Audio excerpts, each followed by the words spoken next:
રાજકોટમાં અત્યારે લેવરજન અને શોકોની ઘટના સામે આવી છે, જેનો વહીવટ વિડીયો જોવા વાત કરો તો દૂર પંથક સાંભળતા જ લોકોને આક્રોશ સામનો કરવો પહોંચી જાય. તેમણે વાત કરી રહ્યા છે કે રાજકોટ રાષ્ટ્રીય શાળામાં બનેલી અતિ વાહિયાત ઘટનાની જેમાંથી બે સગીરો સૃષ્ટિ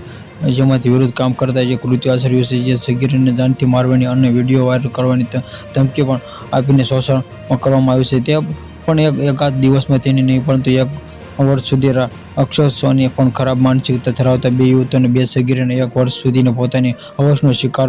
બનાવી અને એટલું જ નહીં પરંતુ આવી ગંદી હરકતો વિડીયો પણ બનાવતા હતા અને સમગ્ર ઘટનાની જાણ ત્યારે થતા ત્યારે ગંદી હરકતો વિડીયો સામે આવતા જે વિડીયોનો સામે આવતા પોલીસે ફરિયાદ દાખલ કરવામાં આવી છે. બાદમાં પોલીસે ગણતરી કલાકમાં જ બે હવસખોરોનો યુવાનો ઝડપી પાડ્યા છે, જેમાં એકનું નામ સંદીપ અને કરણ સાગર અને ઉર્ફે લાલ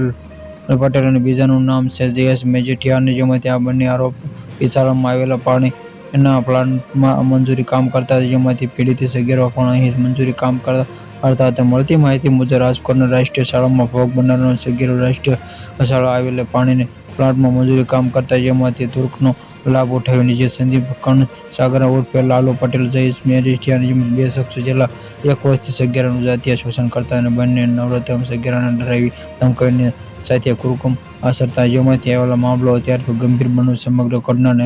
વિડીયો સોશિયલ મીડિયા પર વાયરલ થયો જેનાથી લોકોને પણ રોષ ફાટી નીકળ્યો હતો.